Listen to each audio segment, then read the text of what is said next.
Tonight on Global National, will a fragile peace hold in the Middle East?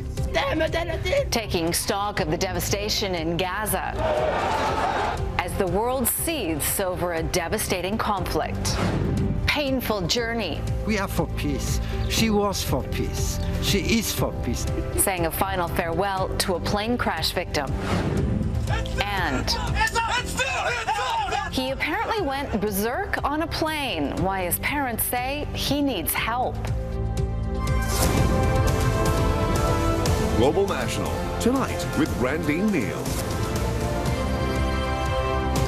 Good evening and thank you for joining us. And we begin in the Middle East, where the Israeli cabinet has announced it's agreed to a 24-hour extension of a ceasefire. Earlier, Hamas militants started firing rockets towards Israel just as the original ceasefire expired. So far, no indications that Hamas has agreed to the extension. Meantime, the world continues to protest the crisis. Free, free Palestine! Free, free Palestine! In Toronto, hundreds of demonstrators took to the streets to call for an end to what they see as Israel's aggression in Gaza. They were met by a group of Israeli supporters. In Paris, violence broke out as protesters defied a ban to attend a pro-Gaza rally in that city. Our Paul Johnson begins our coverage on the crisis and the efforts to bring it all to an end. Returning to what's left of their homes, Palestinians took advantage of the precious few hours of the ceasefire today to gather what they can of their belongings. Israeli airstrikes appear to have leveled entire city blocks in Gaza, making it look like a place from another age. Meantime, in Paris, foreign ministers led by U.S. Secretary of State John Kerry pushed for a more permanent truce. But the core issues remain unsolved. Israel can't live with the tunnels and rocket fire from Hamas. And Hamas can't accept a future where the tiny Gaza Strip is blockaded by Israel. So the talking continues. So that the needs are met and we have an ability to provide security for Israel and a future, economic and social and otherwise, development for the Palestinians. As more violence looms, voices from both sides share their stories, like this Palestinian man who spoke with us over the phone this week. The situation is terrible. The sound of the large explosions are heard everywhere, making all the children and all the parents frightened. Unfortunately, there is no good way to calm children when they just continue to hear the bombing and the shelling. And, the reality speaks for itself sometimes. Just a few kilometers away, Israeli civilians were delivering food and water to their soldiers, explaining their side of this tragic and seemingly endless conflict. We love our soldiers. We hate the killing. We also have a pity for other people in Gaza, but what can we do? When they start loving their children more than they hate Jews, it will be maybe we'll come to any solution. Paul Johnson, Global News, Washington. Growing tension in Ukraine tonight as the investigation into what happened to that ill-fated Malaysian Airlines plane stalls. Pro-Russian rebels are asserting their authority over the crash site, and that's prompting an angry response from Canada. Prime Minister Stephen Harper pointing the finger squarely at Russia in a rare newspaper editorial today, saying there can be no weakening of our resolve to punish the Putin regime through threatening the peace and security of Eastern and Central Europe. Today, the final plane load of remains from that downed flight arrived in Amsterdam, and that's where we join our Shirley Ingle again tonight. Shirley. Randene, 38 more coffins containing the remains of MH17 victims touched down here in Holland today, the last of the bodies recovered from the crash site so far. But 9 days later, there's still more to come. George Dachinsky and his wife Angela just had to see it for themselves. The farmers' fields in eastern Ukraine where their beloved daughter Fatima died. We have promised our daughter we will come here. The first family members to visit the crash site, they're defying warnings about coming to unsecured rebel-held territory still under siege. They still talk about Fatima in the present tense. We are for peace. She was for peace. She is for peace, and she will be forever for peace. Let's make space personal for you and you and you and you. In her early 20s, a brilliant aerospace engineer and aspiring astronaut, Fatima was on her way to Perth, Australia to see her parents and start a new life. She had missed an earlier flight because of work. We cried a lot. That's why we promised her. The first thing when we heard this, we said how we should survive this.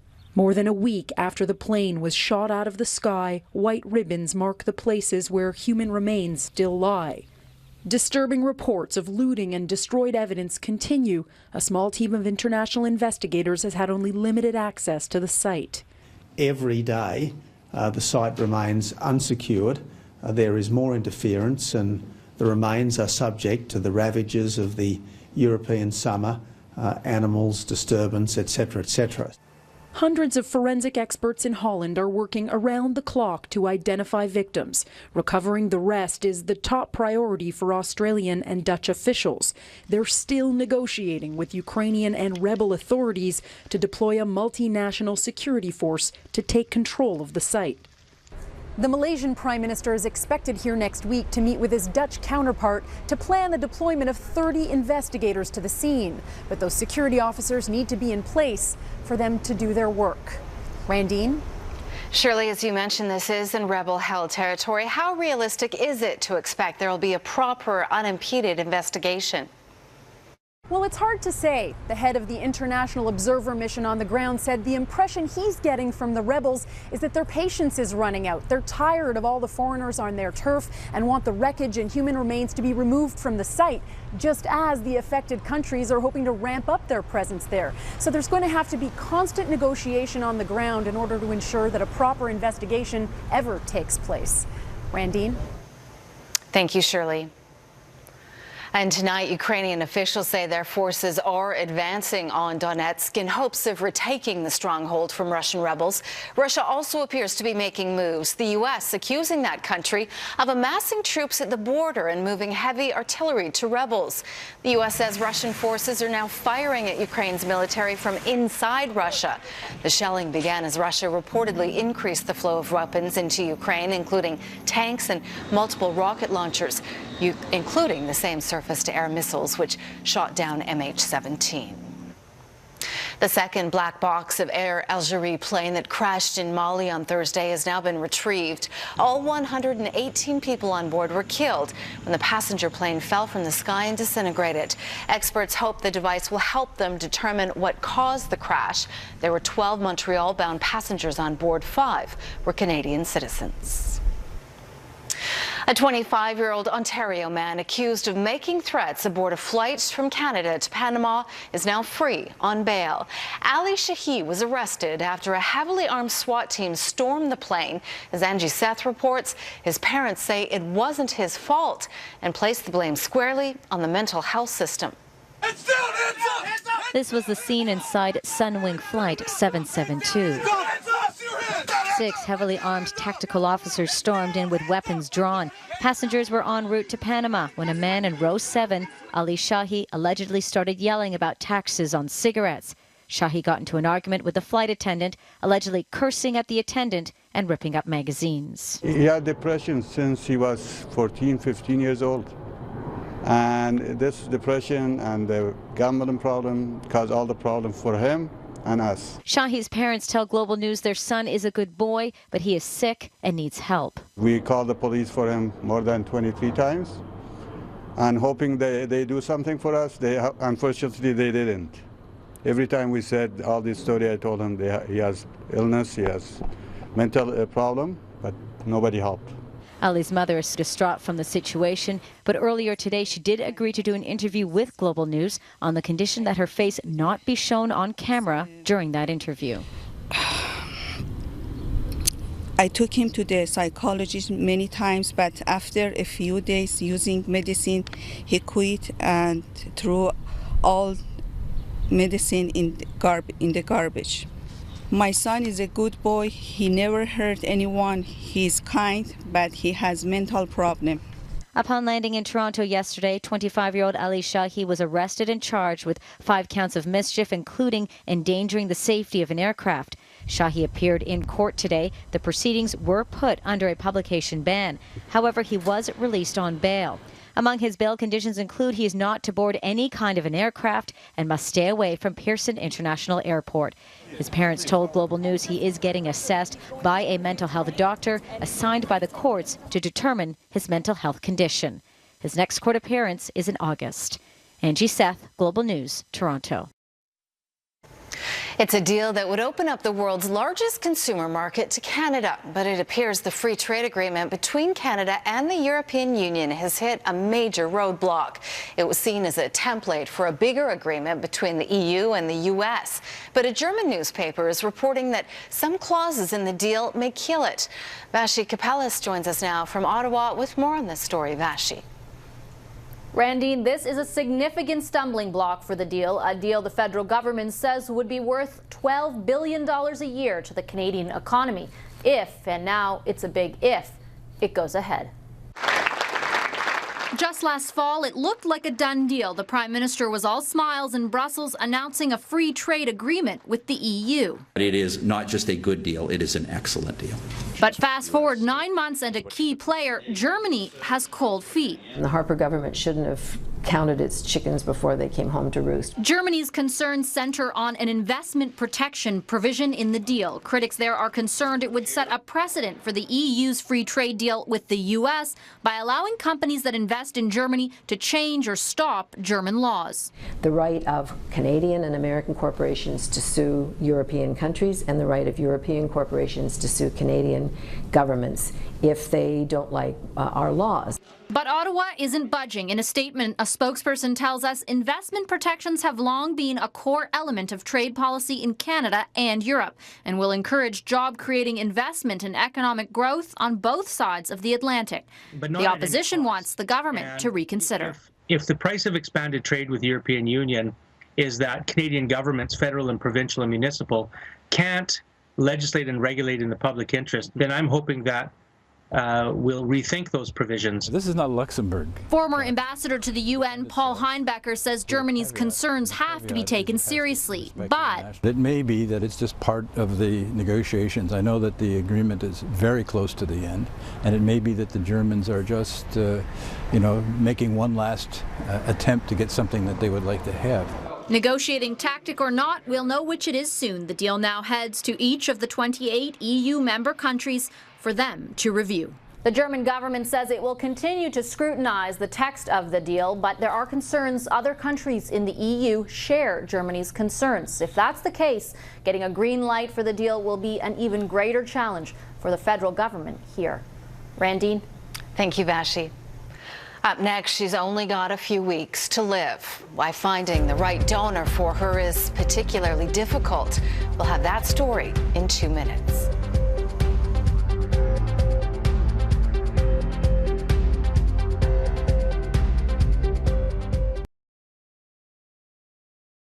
Why are you here?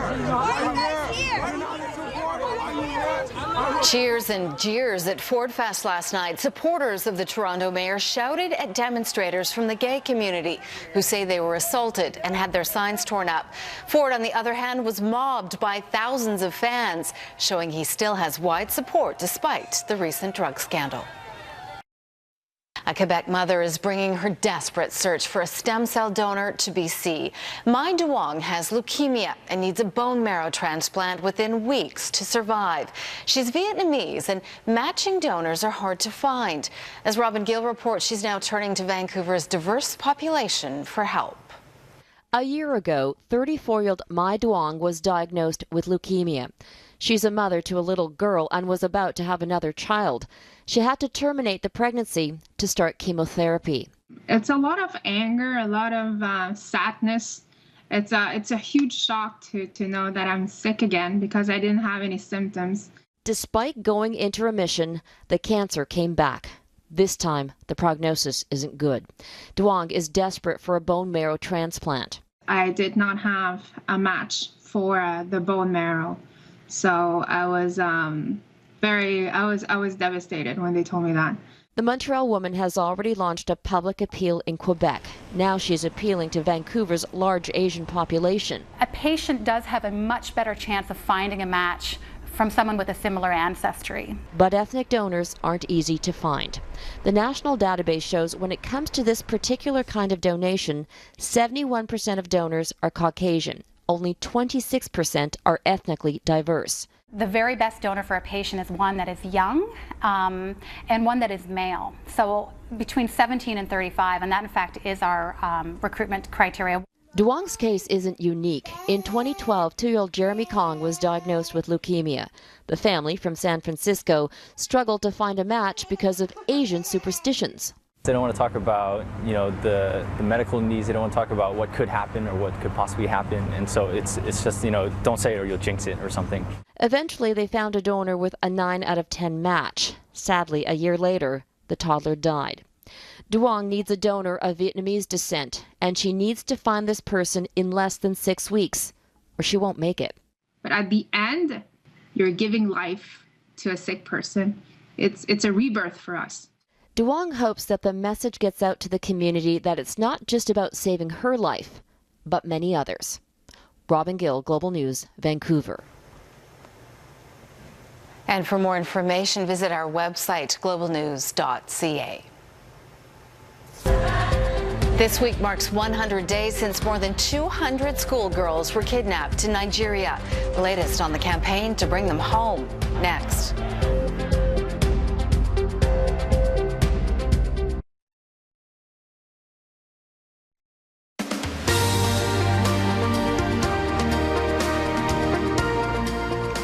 In Nigeria, health authorities are on high alert tonight. It has to do with the deadly Ebola virus. They've confirmed a Liberian man carrying the virus died in Lagos, Nigeria's biggest city. But it's in Sierra Leone where Ebola is taking its biggest toll. The country's health system is totally unprepared to deal with the outbreak, and there are reports dozens of people with the disease are unaccounted for. Nearly 700 people have died across West Africa from the highly contagious disease. 100 days have passed, and the 219 Nigerian girls abducted by the militant group Boko Haram are also still unaccounted for. It was only this week that the country's president finally met with the families of the victims. Goodluck Jonathan is facing international criticism for not doing enough to bring back the girls, while the insurgents continue their terror campaign. Mandy Clark reports. Twin targeted explosions ripped through northern Nigeria. The bombings, suspected assassination attempts on the militants' critics, is the latest in a wave of attacks as insurgents battle for control of the north. Few understand the terror of the militant group Boko Haram like these parents, waiting for news of their missing girls. For them, this closed-door meeting with their president could not have come soon enough. Many are still angry at the government's failure to rescue their daughters. At least 11 parents have died since the kidnapping, 7 fathers from a militant attack, the other deaths from heart attack and stress. Some of the girls who escaped from the kidnappers described their ordeal to the president. He assured them of his determination to help. Mr. President also used the opportunity to empathize with the parents, with the girls, and to reassure them that everything will be done to make things easier for them. In April, the militant group Boko Haram stormed a girls' boarding school and kidnapped the students at gunpoint. They're believed to still be in the Sambisa forest, a huge area that's covered by dense jungle. The last images the parents saw of their girls were in a hostage video. In it, their captors threatened to sell the students into slavery or as child brides. Updates on the girls' fate are scarce. A mediator says at least 2 girls have died because of snake bites and 20 others are ill due to unsanitary conditions. Boko Haram is demanding a swap for detained fighters in exchange for the girls. So far, President Jonathan has refused. Some of the parents have made public statements urging him to negotiate with the girls' captors. For them, it's been 100 days of anguish. They just want their daughters home. Mandy Clark, Global News, London. Police officer in Toronto is trying to shake things up, busting some moves that have now gone viral. He says it's good for the force. We'll explain next.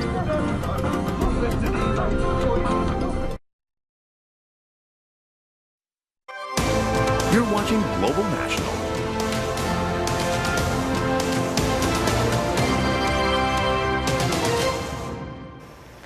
A police officer in Toronto is raising eyebrows for busting more than just criminals. When Milton Ferguson hears music, he's just gotta dance, even if he's on duty. And as Jennifer Tryon reports, there is a method to his moves. Now this is a beat cop. Toronto police officer Milton Ferguson caught on video shaking it. Where is that? It's the Toronto Beach's Jazz Festival. We're doing cheer, ready for it? What starts as some innocent moves breaks out into a full-on party for one. Where there's music, in uniform, out of uniform, I dance. It's not the first time Officer Ferguson has been caught at Toronto events, unable to contain his rhythm. This is him in 2012, also on YouTube, this time at the Taste of the Danforth Festival. If I'm around music, I'm going to dance. I grew up in Jamaica. My mother dances. He's not the only cop to bop. Many have felt the urge to break out, even if it's just for a moment. Then back to business. Gotta rehydrate after that.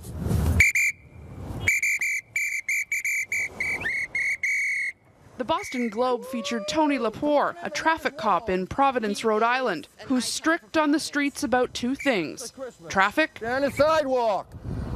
No, I don't care what it says. It's a red light over here, not there. And dancing. That is so Facebook. But it's Twitter where the Toronto cop has really been branded. You can reach him at Officer Boogie. Because all of this dancing is helping on his real police beat as a Toronto Police Service recruiter. He says the dancing helps break the ice. They put a human face to a police officer. And bring a smile to the faces of everyone who sees him. Jennifer Tryon, Global News, Toronto. A good way to end Global National for this Saturday. Tonight's Your Canada is Hurdles Beach in Riverport, Nova Scotia. If you would like us to use your photo, send it to us through the address on your screen. I'm Randene Neill. Thanks for joining us.